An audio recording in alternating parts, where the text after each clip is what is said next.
ঢাকা বিশ্ববিদ্যালয়ের চারুকলায় আয়োজন করা হয়েছে বসন্ত উৎসব। এ নিয়ে বিস্তারিত জানাতে এই মুহূর্তে আমাদের সঙ্গে সেখান থেকে যোগ দিচ্ছেন সহকর্মী আনোয়ার সাদাত নূর।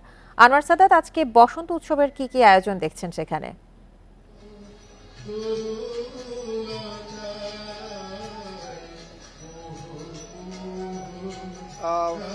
এই যে সেই কবির ভাষায় বলতে গেলে ফুল ফুটুক আর না ফুটুক আজ বসন্ত, তো সত্যিই তাই। বসন্তকে বরণ করে নিতে বসন্ত উৎসবের আয়োজন করেছে ঢাকা বিশ্ববিদ্যালয়ের চারুকলা অনুষদ।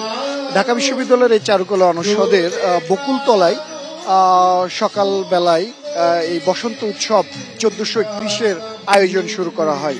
সকাল 7:15 এই বকুলতলায় সমবেত বাদ্যযন্ত্র, বেঙ্গল পরম্পরার সঙ্গীতালয়ের পরিবেশনার মধ্য দিয়ে উৎসবের শুভ সূচনা শুরু হয়। এখন একক সঙ্গীত পরিবেশনা চলছে, কিছুক্ষণ আগে দলীয় নৃত্য পরিবেশনা হয়ে গেল, সেটি আমরা দেখলাম, এবং আরেকটি দল কিন্তু আবার নৃত্য পরিবেশনার জন্য প্রস্তুতি নিচ্ছে। তো এই 7টার পর থেকে কিন্তু পর্যায়ক্রমে কখনো সঙ্গীত, বসন্তের গান, কখনো বসন্তের নৃত্য পরিবেশনা হচ্ছে। শিশু কিশোরদের নৃত্য ও এখানে অংশগ্রহণ করেছেন অনেক শিশু কিশোররা। দেখছি যে তাদের বাবা মায়ের হাত ধরে এই সকালবেলা করে এসেছেন এই বসন্ত উৎসবে যোগ দিতে। অভিভাবকেরা বলছেন যে তারা নতুন প্রজন্মকে, তাদের সন্তানদেরকে পরিচয় করিয়ে দিতে চান বসন্তের প্রথম দিনটির সাথে, যেটিকে পয়লা ফাল্গুন হিসেবে আমরা পরিচয় করিয়ে দিই, যে কেন এই বসন্ত উৎসব আমাদের কাছে, মানে বাঙালি জাতির কাছে এতটা প্রিয়, পছন্দের। শীত শেষে, মানে শীতের যে আড়িমোড়া ভেঙে একটু সজীব হয়ে ওঠে প্রাণ প্রকৃতি, সেই প্রাণ প্রকৃতির সাথে যে মানুষের একটা মেলবন্ধন আছে, সেই মেলবন্ধনটা আসলে কোথায়? এই যে হলুদের রং কিভাবে ছড়িয়ে পড়ে মানুষের মনে, মানুষের মনে মনে প্রাণে, সেই ব্যাপারটি তারা নতুন প্রজন্মকে জানাতে চান।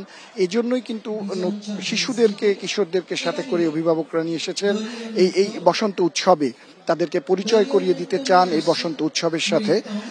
পাশাপাশি কিন্তু আমরা দেখছি যে আরো প্রবীণ বা অগ্রজরাও এসেছেন, বরেণ্য ব্যক্তিদের অনেকেই এসেছেন, টিভি ব্যক্তিত্ব যারা, তারাও এসেছেন, উপস্থিত হয়েছেন ইতিমধ্যে।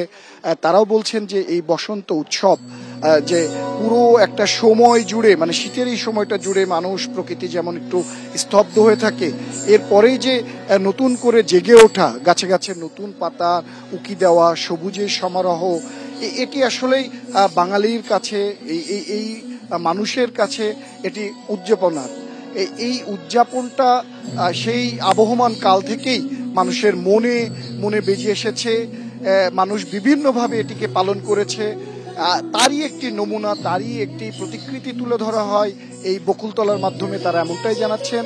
1991 সালে ঠিক কোনো ধরনের প্রস্তুতি ছাড়াই কিন্তু প্রথমবারের মতো এই চারুকলা অনুষদের কয়েকজন শিক্ষার্থী প্রথমবারের মতো বসন্ত উৎসব, যদিও তখন সে বসন্ত উৎসব নামকরণ করে পালন করা হয়নি, তো প্রথমবারের মতো 1991 সালে পালন করা হয়। তারপরে 1992 সালে তারই ধারাবাহিকতা রক্ষা করা হয়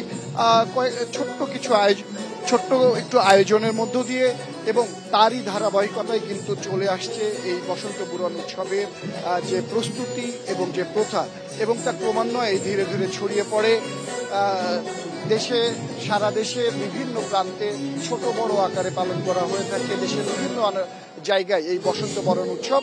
সেই সাথে ঢাকায়ও কিন্তু এই চারুকলা অনুষদের ছাড়াও ঢাকার উত্তরা 13 নম্বর সেক্টরে এবং বাহাদুর শাহ পার্কে একই সাথে বসন্ত উৎসব আয়োজন কমিটির আয়োজিত করা হয়েছে বসন্ত বরণ উৎসব।